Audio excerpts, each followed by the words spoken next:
No se ven señales. O sea, el mercado a nivel global ha caído la inversión cerca de un 75% en todo el mundo. En España solo ha caído un 50% en el primer semestre, lo cual somos relativamente afortunados.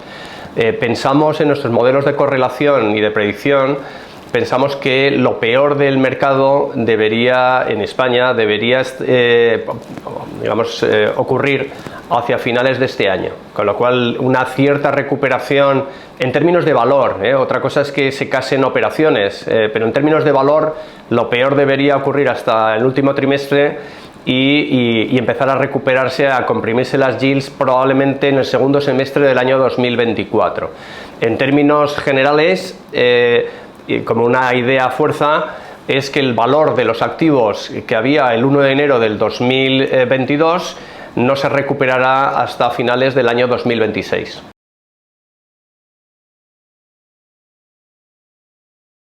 Sí, sin duda. Ya fue el segmento, ha sido el segmento más relevante del año 2021 y 2022, si quitamos la operación de Merlin vendiendo las sucursales bancarias, ¿no? Y eso básicamente ¿por qué ocurre? Porque, primero, los fondos institucionales, no digo que hayan descubierto, pero sí que están absolutamente convencidos de la potencia del sector vacacional español. No olvidemos que somos el segundo destino turístico del mundo, pero adicionalmente es un sector donde encaja muy bien con lo que se llama inversión de value added o de valor añadido, el reposicionamiento de activos desde un 4 estrellas a un 5 estrellas superior, activos muy bien ubicados que requieran, digamos, de una mejor gestión y de inversión en su rehabilitación. Todo eso hace que este sector sea tan dinámico, haya superado los 3.000 millones de euros de inversión en los últimos 2 años y este año probablemente nos quedaremos cerca de esos niveles. Es un área donde nosotros tenemos una enorme actividad, ¿no?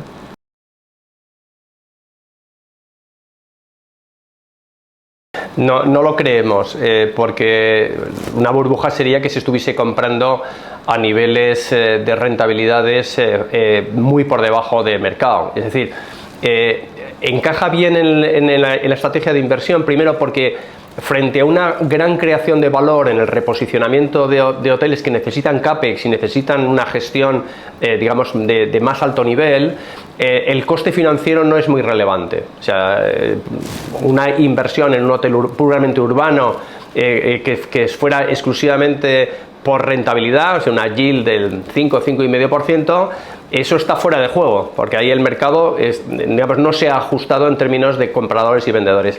Sin embargo, en el segmento de Core Plus o de Value Added, cabe margen para admitir costes financieros mayores porque el valor añadido que se pretende crear es mucho más grande. Estamos hablando de tires finalmente entre la entrada, CAPEX, reposicionamiento y salida entre el 12 y el 14% apalancadas, ¿no? Entonces no creemos que sea una burbuja.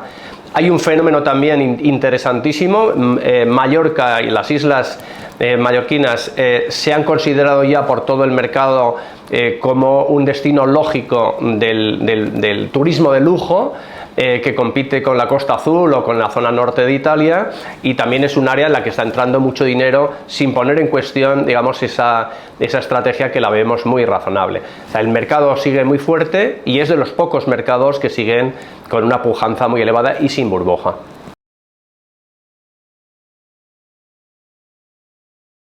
El dinero de la inversión no tiene alma y no tiene bandera, es decir, lo que te puedes encontrar es dinero de inversores asiáticos, pero que se están gestionando a través de fondos que aparentemente son anglosajones. ¿Qué es lo que ocurre en el último año y medio? Cuando tú tienes levantado capital para invertir en un determinado sector, ese dinero no es polivalente. No puedes decir, oye, no invierto en oficinas y pues voy a invertir en hoteles. Es decir, lo que tienes es dinero levantado para invertir en oficinas y no lo inviertes. Entonces, ¿quiénes están moviendo el mercado de forma diferente? Aquellos fondos que tenían una polivalencia, es decir, que podían invertir en diversos sectores y, por lo tanto, pues imaginemos con un concepto muy amplio, ¿no? Tengo posibilidad de invertir en living, pues no invierto en Build to Rent porque no me salen los números, pero sí puedo invertir en otros conceptos que incluso pueden abarcar el hotelero si dentro del living lo he puesto cuando he levantado el capital. En definitiva, son aquellos que tienen una mayor flexibilidad para abordar diferentes subsectores, son los que se están moviendo, y junto con family offices que pueden invertir con su equity directamente sin necesidad de financiación.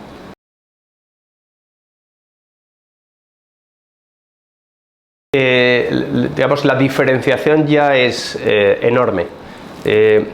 Lo que está, por ejemplo, fuera de la M30 en Madrid es un área, un mercado que está sufriendo y que va a sufrir más, donde los ocupantes, además, que se basan fundamentalmente sus decisiones por los costes de ocupación, no tanto por la relevancia comercial que puedan tener sus oficinas, han entrado en una nueva tendencia muy acusada en Estados Unidos de combinar teletrabajo con actividad presencial, y en muchas ocasiones, sobre todo empresas tecnológicas, vemos que tienen las oficinas desiertas.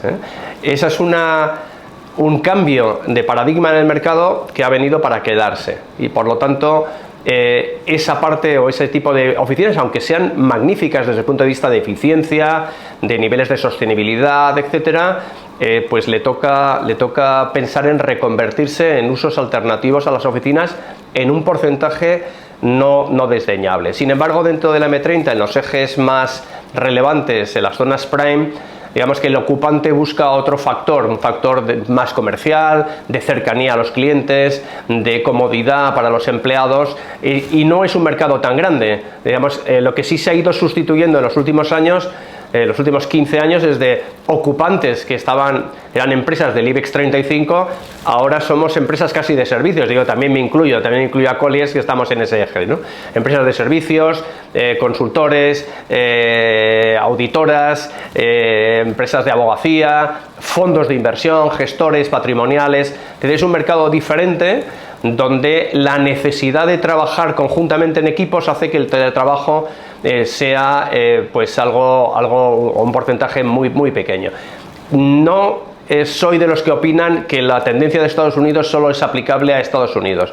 Yo creo que sí hay una tendencia clara a la utilización escasa de oficinas por grandes corporaciones tecnológicas, que provocará o debería provocar una reconversión de esos edificios hacia residencial, hacia temas educativos o hacia temas de salud. Pero es una tendencia que ha venido para quedarse y para ampliarse.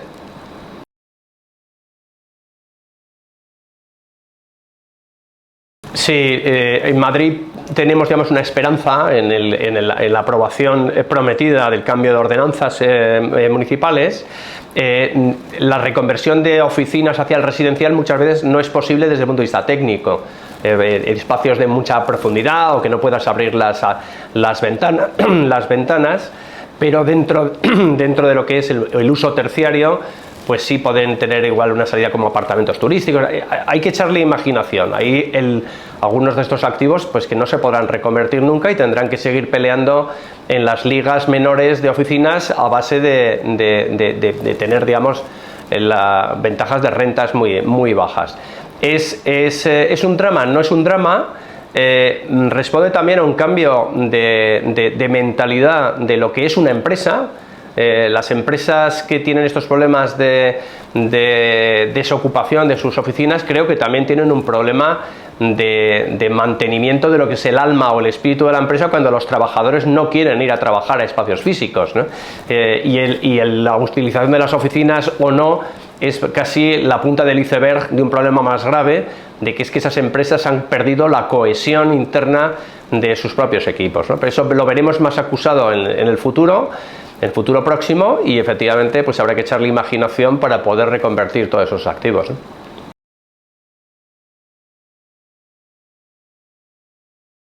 Yo espero no verle ningún futuro. Es decir, la ley de la vivienda es una bomba sucia en el sector inmobiliario residencial, y una bomba sucia de estas que tienen una cierta radioactividad, que tiene un uso claro, que es el de captar votos de gente mal informada, pero que provoca o provocaría al menos 3 derivadas relevantes. Yo creo que una derivada moral en la que el Estado no protege a los propietarios, protege la ocupación, protege la ilegalidad.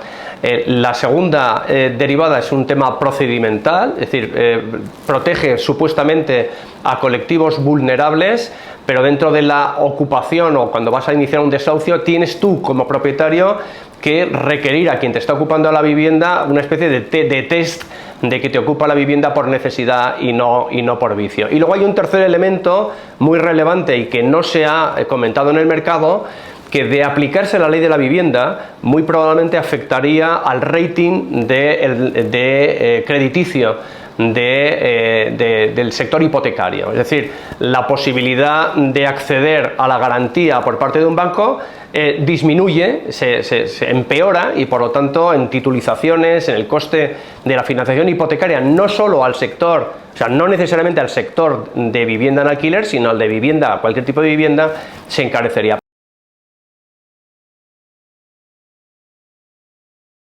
En 2, 3, 4 años vista no se soluciona nada en el sector residencial. En vivienda en alquiler es cierto que una mayor confianza, una mayor seguridad a los propietarios de que no se les va a invadir desde el punto de vista de sus derechos y de la seguridad jurídica en el largo plazo, permitirá que vuelvan otra vez al sector de vivienda en alquiler los que actualmente están vendiendo las viviendas espantados con estas regulaciones, ¿no? Pero España necesita cientos de miles de viviendas en el largo plazo, y eso significa tener suelo barato, significa pasar esta crisis, porque digamos la ley de la vivienda antes hablaba que es una bomba sucia, y no es una bomba nuclear, porque la bomba realmente nuclear es la situación del mercado financiero.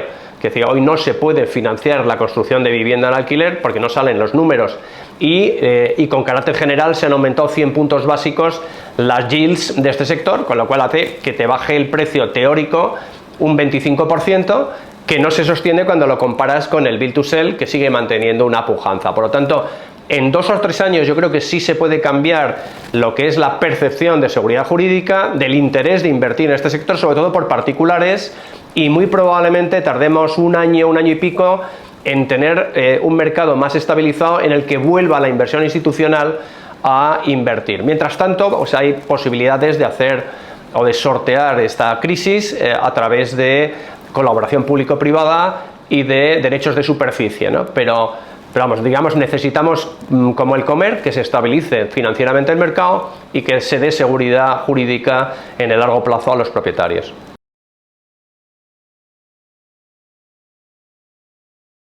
Digamos que el sector logístico sufre, como todos los sectores en los que se comprimieron mucho las yields, que si con carácter general te sube 100 puntos básicos en todos los sectores como mínimo, el logístico, que llegó a estar al 4 y pico por ciento, si te sube al 5 y pico, es que un activo en rentabilidad vale un 20% menos. Es cierto que es un sector donde se ha roto el techo de cristal de las rentas, donde antes pues lo lógico era, bueno, lógico, la media es que estuvieras en niveles de 4, 5 euros, ahora en ubicaciones muy demandadas, sobre todo por ejemplo en Barcelona, se ha roto, incluso se ha subido las rentas a niveles parecidos a las oficinas, ¿no? Pero el sector, ¿cómo ha reaccionado? Digamos, yo diferenciaría aquello que ya está ocupado, sigue siendo interesante, pero tiene que ajustar precios el vendedor. Aquello que está vacío sufre y va a sufrir mucho porque el mercado no apuesta por esas inseguridades. Sin embargo, el mercado se está volcando en la inversión en el suelo. Es decir, retomando, digamos, toda la creación de valor desde el comienzo y en procesos de venta que estamos llevando, digamos que hay overbooking de los tradicionales inversores que vuelven a enfocar el suelo como una oportunidad de poder mantener sus rentabilidades en lugar de centrarse fundamentalmente en activos que ya están terminados, ¿no?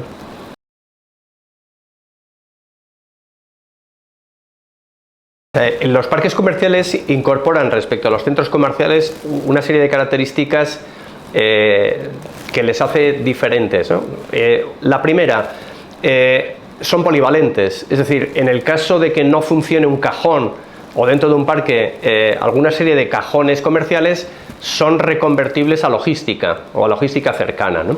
Además, digo, dentro de esa polivalencia, un centro comercial no lo puedes o no deberías venderlo por partes, porque destrozas, digamos, la gestión del conjunto y es un desastre en cuanto a la liquidez y el valor de esos activos. Sin embargo, un parque de medianas no es inusual que vendas un Decathlon o que vendas a inversores privados. Por lo tanto, tienes una mayor capacidad de liquidez y un menor riesgo.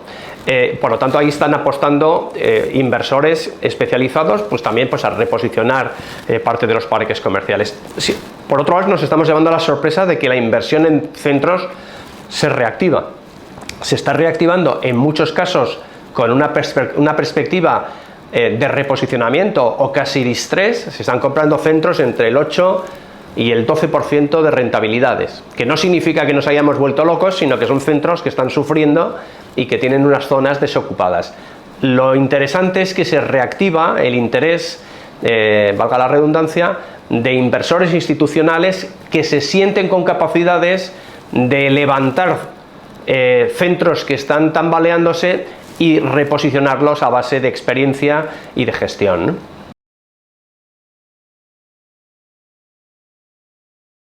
Te doy un ángulo diferente. O sea, casi todas las consultoras, cuando publican sus informaciones sobre el mercado, lo que hacen es recopilar lo que ha pasado en el último trimestre, lo que ha pasado en el último semestre, y apuntan algunas tendencias, ¿no? Nosotros estamos elaborando para sacar un informe que mira hacia adelante. Es decir, en febrero del año pasado, un friki que tenemos al frente del área que llamamos de Business Intelligence desarrolló un modelo de correlación entre la inflación, entre la rentabilidad de los bonos españoles a largo plazo y las yields de oficinas y de logístico. Hizo una previsión de mercado y nos quedamos espantados. Bueno, pues un año después, todo lo que decía que iba a ocurrir ha ocurrido. Entonces ahora estamos haciendo de nuevo el mismo ejercicio con los datos nuevos, y eso es lo que nos lleva a pensar que hasta el año 2026 en términos nominales no se van a recuperar los precios. ¿Cuál sería el mejor momento para invertir? Si tiene sentido invertir a finales de año pagando un sobreprecio, ¿qué tipo de rentabilidades sacarías? ¿Cómo te afecta eso a los múltiplos? ¿Cómo te afecta a las tires? Podemos hablar y mojarnos de qué pensamos que va a ocurrir en los próximos 3 años.